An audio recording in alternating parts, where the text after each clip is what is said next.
as a Chinese character, where he's also reflecting on the nature of the Chinese language itself, where words resemble what they are supposed to represent. It's not a word, but it does look like a word. You could see it as a word. Yeah, but it's not an actual word again. So he's always playing with that line between like what is a word and what is not a word. Is it really a word or not? And it's interesting that he was making this work for audiences who may not have known Thai at that time. So it was really, who may not have known Chinese script. So he was really more playing with just the visual forms of the words itself. There's birds flying on his face. Yeah, these are birds on his face. Yeah, so actually I think this word could represent the character for wood. Like in some of the words, mu, the character for wood. So it's like birds landing on a tree almost, like the artist himself is becoming a tree. But I think that's just my personal interpretation. So these two portraits as well were created in 1977. This is the artist and this is his wife. And it's interesting that he chose to paint his wife in the same style and in such a large format. And she, in fact, is a subject that keeps recurring throughout his figurative works. And in fact, the artist's wife was quite an important character in his life. She would not only supported his family, his 7 children, but she also would go with him on his journeys to paint. And there's actually a documentary which shows his wife like squeezing paints onto a palette for him. So they had this very close relationship. And I just wanted to highlight that because I think she's an important part of his artworks as well. Was he influenced by de Kooning in that same period? Yeah, that's how de Kooning would paint himself or his woman in such a gestural way. That's a really good point. I think that's definitely possible. This family, this is his father, this is one of his sons, Kawi, and this is his other son, Tip, Kun Tip, which you have seen just now over there. It's the same when he was younger.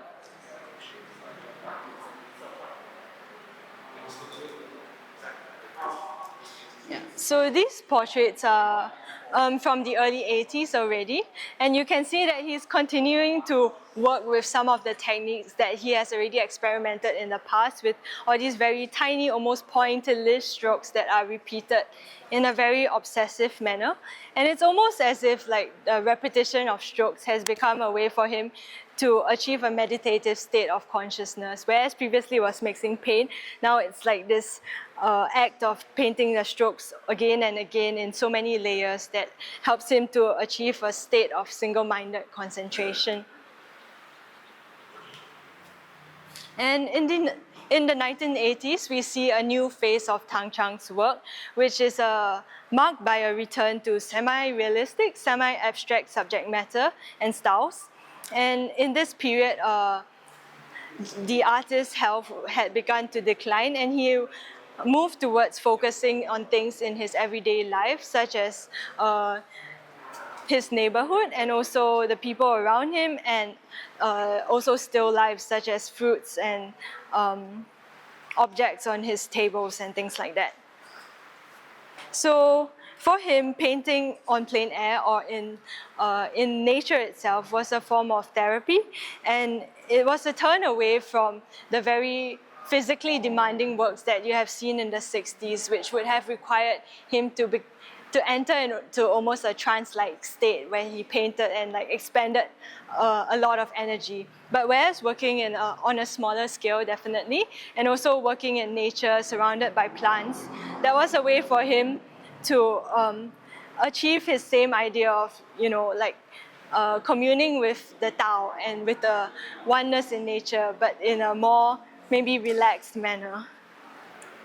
Yep, so his friend Pratuang M. Jalan actually commented on Tang Chang's process of painting in nature, and he said that Tang Chang would prepare large stacks of paper, like maybe 20 stacks of paper, and he would go to the fields and he would allow himself to feel the sunlight, hear the breeze, hear the birds chirping, and to enter into a state of a relaxed state. And then he would lay out all these papers that he had prepared with the inks, and at one go he would create maybe 20 or 30 of these pieces.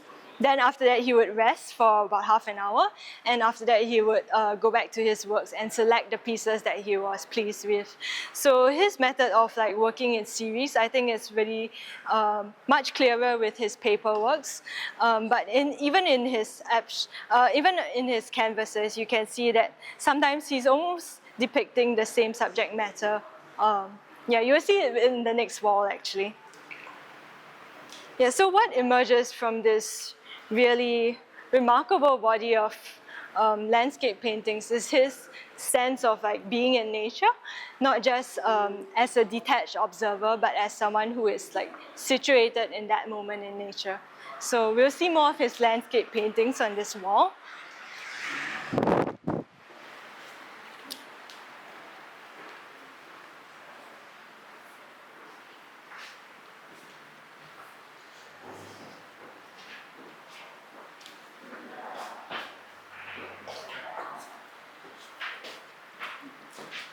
So over here, these are made in 1983, and it's interesting because for me, they really echo the landscape paintings that we saw earlier in the first room that we entered. And it's almost like he's returning to the same idea of landscape, but now with all the knowledge that he has gained and all the experience that he has had with the techniques in the 60s and 70s. Yeah, so as I mentioned just now, he often depicts the same subject matter in his landscapes. And you can see, although these are in quite different styles, it's the same house, a two-story house over here that's hidden by all the trees. Yeah, so this as well, it's an example of his paper works on a smaller scale. And actually, the majority of his works from this decade, the 1980s, were much smaller in scale, which would have allowed him to move around easily, to bring his art materials with him to whatever locations he wanted to paint. And this is actually felt tip pen on paper. So we see that Tang Chang was not just using oil on canvas or some very conventional mediums like ink on paper, but he was really experimenting with every possible kind of medium that he could get his hands on.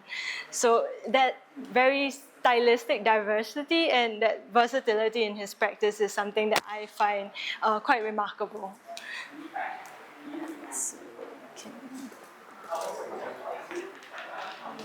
Okay. So as we move into this room, you will see some of the shelves that we use to store Tang Chang's work.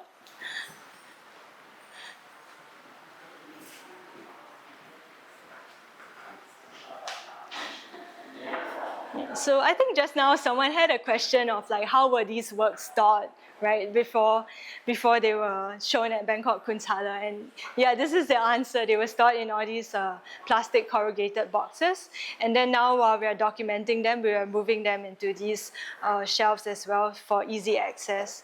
So later on I will share more about the archival process, but what we're trying to achieve is really a systematic way of documenting all of Tang Chang's work so that it's possible to say, oh, I want this piece of artwork exactly, and I can go to this shelf and just find it immediately. So the works in this room are not arranged in sequence like the ones outside, but it's kind of just our storage space. But yeah, feel free to take a look.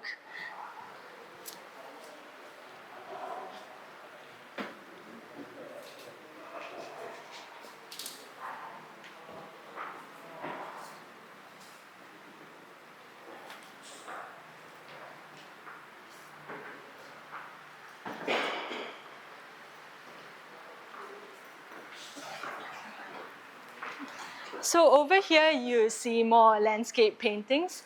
And what's interesting about these works in the 80s as well is also that they came about during a time where Bangkok was changing very rapidly. And as we know, from the mid-70s to 1990s, Thailand went through a period of massive social and economic development. And this meant that the landscape was changing as well. You know, trees were being cut down and roads were being widened so that to make space for cars and things like that. And so the green spaces in Tang Chang's home and around his neighborhood were disappearing. And he turned to art as a way to document these changes in his landscape and to kind of capture the sunlight, in fact, to capture these memories that maybe scenes that no longer exist in Bangkok today. That's a quick question.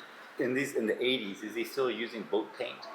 I think, okay, that's a really good question. I was about to come to that actually, because you notice that there are a lot of cracks on these works. And unlike the works from the 60s, I think these cracks are actually deliberate in nature. He probably turned towards using oil paints in the later parts of his career, because by that time, I think he was gaining more reputation as an artist, and there were also art students that came to study with him, and some of these students would bring their paints for Tang Chang to use. So he had access to a wider range of materials towards the later part of his career.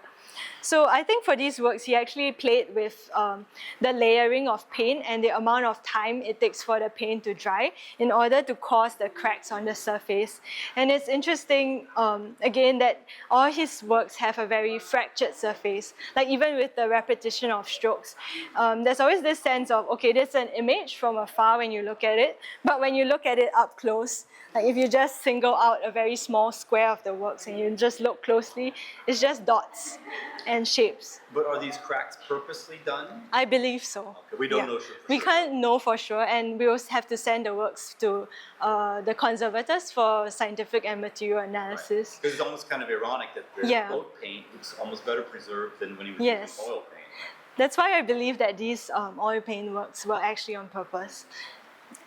But of course, there's also some problems when it comes to the conservation of these works, because it's like, at what point did he want the cracks to stop? Right. You know, like did the cracks continue to develop after he had apparently finished the painting?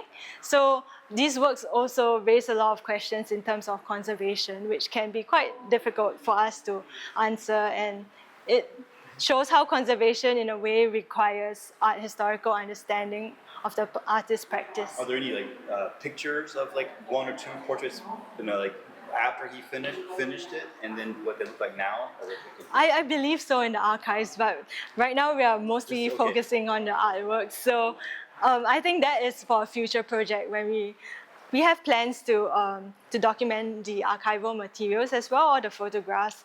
And so this is a research that is still very much ongoing. Next generation, all right. Yeah. So over here you see two portraits of the artist in the same style as the landscapes over there, and with cracks.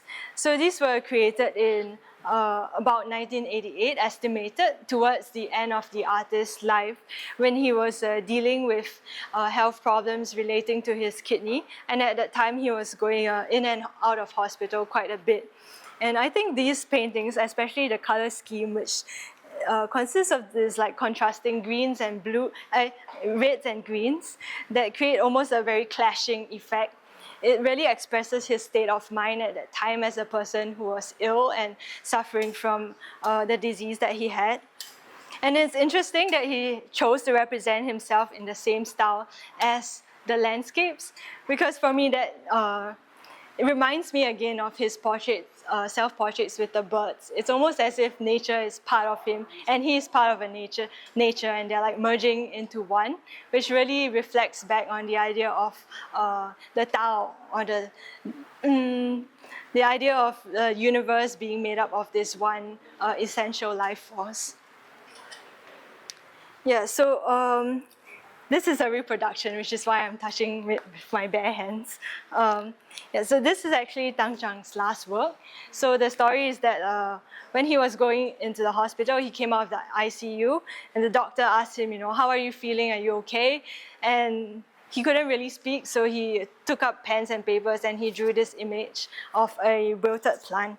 And the title is actually here is ต้นไม้ค้างคืน, which means overnight flowers in a direct translation, but it's also referring to a wilted flower, which reflects his state of mind at that time, that he felt that his health was declining. Yeah. So with that, I'd like to introduce you to the works to what we do in the archive. So we're going to enter this room. Please take out your shoes and just place them over here.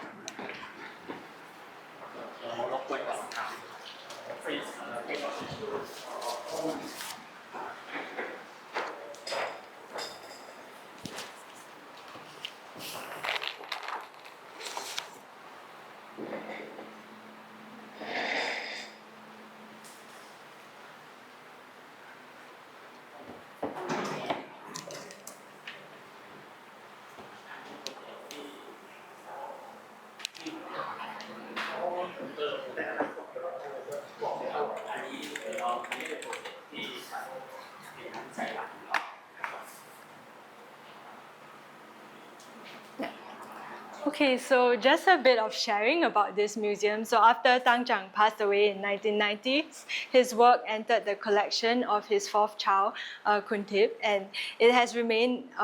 The works have remained with the family ever since. And this museum was set up in 2000 to preserve, exhibit, and promote interest in Tang Chang's works. So besides conserving the artworks, we also collect archival materials that are related to Tang Chang's life and to that period of art at that time. Includes news clips, magazines, audio tapes, photographs, and various materials. And part of the museum's mission is to also encourage scholars to come and study about the works and to work with other institutions to exhibit Tang Chang's works. So right now we are working on a documentation project which I'm involved in, and this project is to actually record every single one of Tang Chang's known works. So this is the database that we have created to document Tang Chang's works, and you can see that every artwork is labeled with an accession number which is unique to that artwork and allows us to identify it. And we collect various information about it, such as the title. We have a description, categories, and also annotations, such as where the work currently is. And let me show you a better example of, yeah. So for this work, we also record the condition. So this allows us to identify the works that are in most urgent need of restoration and to pay attention to them. And we also include a bibliography of the printed matter, which is where the work is discussed by scholars, and reproductions of this work in books. So you can see that this work in particular has been printed in many books. For this project, Carol is our main researcher in this project since the last June, right? Yeah, that's true. So right now we have completed most of the works, all the works in the collection actually, and we are focusing on tracing down the works that are in other private collections. So this kind of brings me to the end of the tour, but for now I would like to invite you to just explore the catalogs on the table of various exhibitions, and also this folder over here. It contains newspaper clips of and magazines, photographs of related materials from We Tang Chang's didn't life. preserve only the works of art, but also the archival material. Right here, this is the invitation card that the artist made by himself by using this handwriting. For us, everything that belongs to him, we preserve everything because it enables us to understand his work and his thought and make open to the public to study about his life and art in the future. Thank you very much. Thank you. Yeah. So it's interesting actually for this invitation. There's both the English version and the Thai version over here. So it shows that even at that point in 1970, he was already aware that, he's not just making works for a Thai audience, but international audience. He sees himself as like an artist of the world, in fact, creating for humanity and not just for like one small group of people in a way. So So Thank you for your visit. If Thank you you. have any question, you can ask Travel. Cheryl, I'd like to ask a quick question for you personally. Yeah. Since you've got to know the work, what does working on this project tell you, and his work tell you about our lives here today? our lives. Oh, that's a big question. Our lives here today. What's the relevance of? I mean, lots of people. My mom makes art. But I'm not going to put an archive on. So why especially is his works relevant for us in our society? I think one thing is definitely Tang Chang's impact on other artists. So although like he may not be known to the Western world as much, but actually in Thailand he had quite a huge impact because he, as I mentioned at the start, he set up his poet Tang Chang's Institute of Modern Art in 1985, and there were many artists of the time that he was friends with, and people who came to his house to learn from him. He had many students, including Sombun Hotiam Tong and Somyot Hananan Tasuk. Sorry if I said their names wrongly, but these artists have gone on to create works in their own right. So it really shows that how art making is not just like individual, although Tang Chang is always positioned as like this very unique individual who works alone, but he actually worked with other people around him as well, and he had students, he had mentors, and all this was like part of an art ecosystem. So for me, like this museum and its project is really to build this art ecosystem in Thailand so that we can continue to have learning about art and also like inspire others to make art as well and to continue his mission and his legacy in a way. Yeah. Thank you very much. It's really Thank you. Thank you for your visit today. And yeah, you can explore everything around here by yourself. And if you have any questions, please read in our channel. Please ask me on channel. Thank you. Are there any upcoming exhibitions? Pardon? Are there any upcoming exhibitions? We still don't have a plan of the upcoming exhibition, but for this museum, we plan to open maybe the first and second quarter of this year. If we have the schedule about the opening of this museum, we will let you know.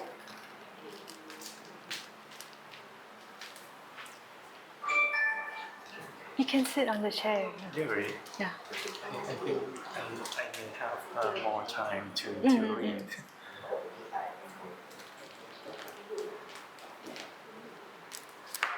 Shalom. ขอบคุณมากค่ะ